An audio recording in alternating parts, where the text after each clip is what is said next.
Previously on We Went Behind the Scenes with a professional film crew. We helped with the setup of a new buffalo camera to capture the activity around a black eagle's nest, and went on a recce to look for any signs of bushman activity in the area. Buckle up for part 2.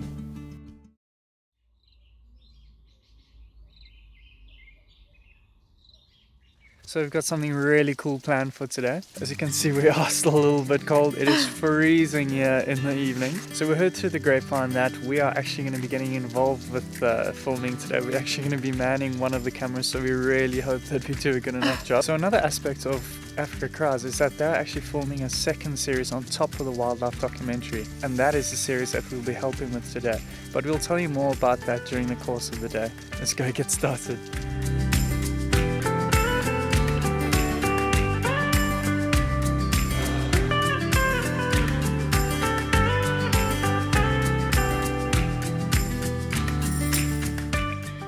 Twins in Africa is a children's educational series following 10-year-old sisters Lily and Lara as they adventure through Africa. The series aims to encourage children to explore their environment and go on adventures. When the girls are not adventuring, they are homeschooled by their amazing teacher, Amanda. Our first location for the day shows the twins exploring the Orange River looking for fish using a remote control boat with a camera.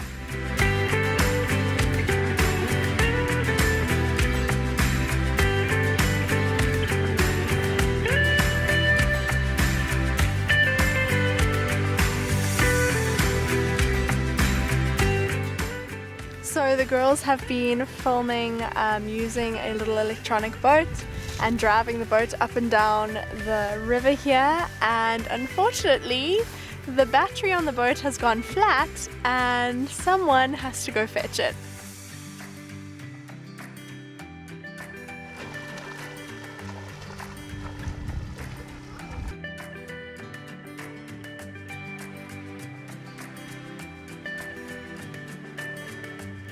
So we've just finished at location number 1. We're going to go have some lunch quickly and then pop over to location number 2.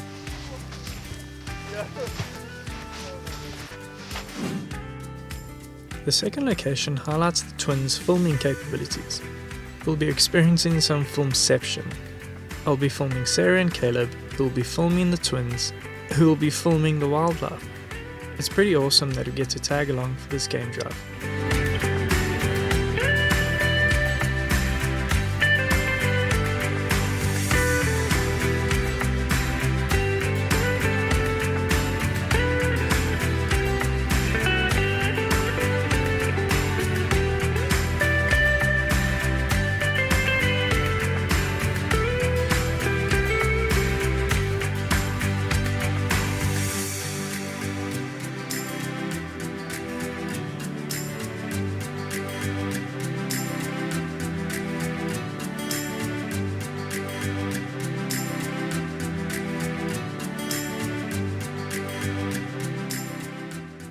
So we've had a wonderful afternoon helping out and getting to see and experience the behind the scenes for Twins in Africa.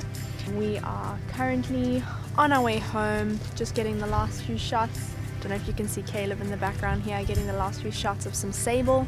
It was actually mine and Marek's first time seeing sable. We've never seen sable before.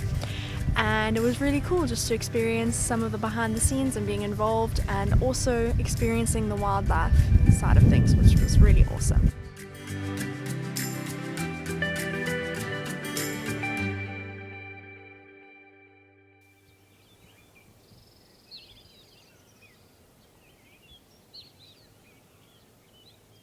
Good morning, guys! So today is our last day of filming for this particular video, and we'll actually be tagging along for quite an important aspect of the whole filming production, and that is the resupply of the cameramen that are out in the locations by the eagle's nests. That is because they are situated so remotely and they don't have access to shops or any sources of water or anything like that, so they need to be resupplied with things like wood, water, food, those necessities that they need to live every day. They also use this resupply as a way to touch base with the cameramen and download footage that they've got so far, so Caleb can start editing and putting stuff together, as well as communicate any further instructions for the filming of content. And so we'll be heading out to the shops now and picking up all those supplies for them, and then we'll show you guys around their camps as well.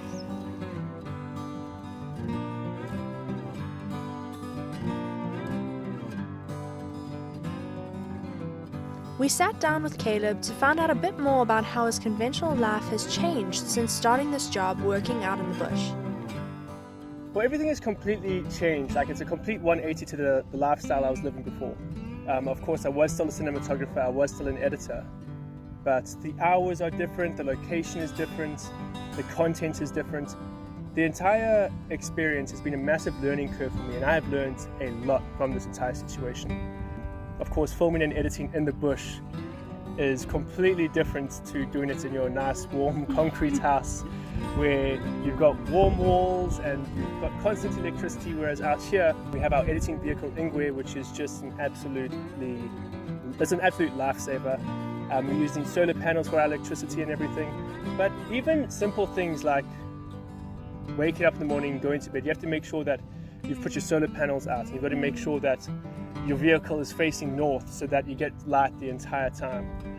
Of course, dust is a massive factor here as well, so you've got to make sure you're cleaning your equipment constantly. Things you take for granted out in the city and in the more urban areas, you can't take them for granted out here.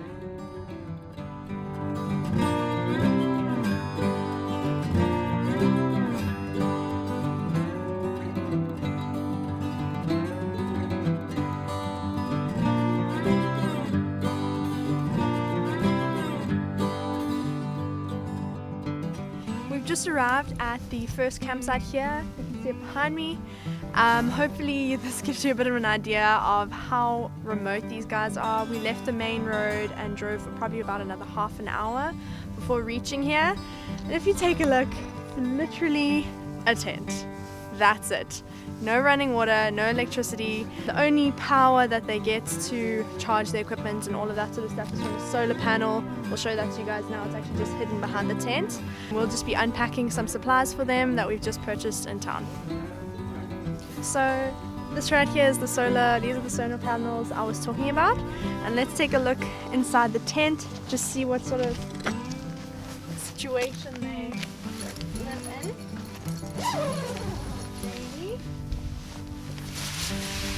So we've got the bed here, the stretcher bed. We've got electronics set up on this side and charging stations for obviously the solar panel. Power comes through there.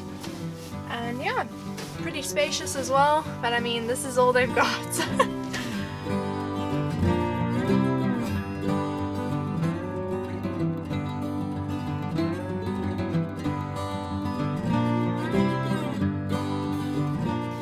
This here is actually, might just look like a bunch of rocks, but it's actually the shower.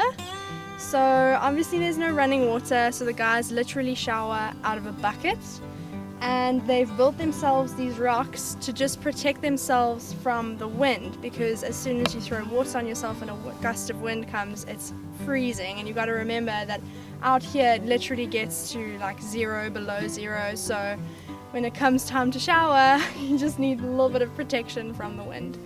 But I think that something that helps a little bit with this shower situation is the incredible view that they have when they do shower.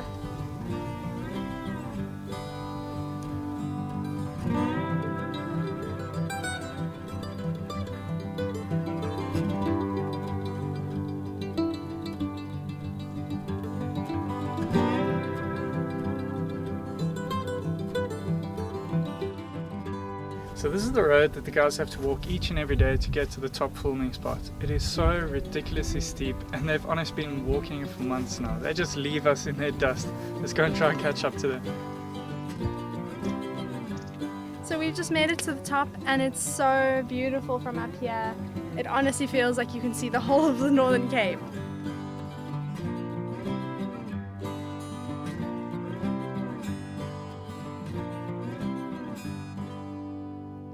So that's the resupply done. Interesting part of the whole operation, and obviously it's just so necessary to supply these guys as they're just out in the middle of nowhere.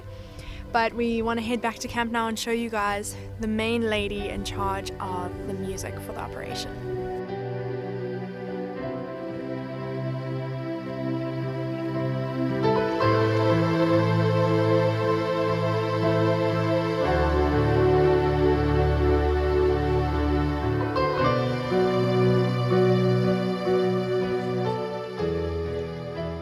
Thank you guys so much for watching this week's video. We hope you enjoyed tagging along and finding out a bit more about what goes on behind the scenes. It's been such an interesting and eye-opening experience for us, and we're so grateful that we got to tag along with these guys for a few days. So after spending time with this crew, we really have a massive amount of respect for the hard work that these guys are putting in. It's basically a 24/7 eat, sleep, film, repeat job for them at the moment, and they're not even getting any breaks. But the quality of footage and the level of content that they're producing is just mind-blowing, and we can't wait to see the final product. Don't forget to show us some love in the comments, hit that like button and subscribe so you guys can follow along on our adventures in Ochrabies next week. See you guys next week Friday!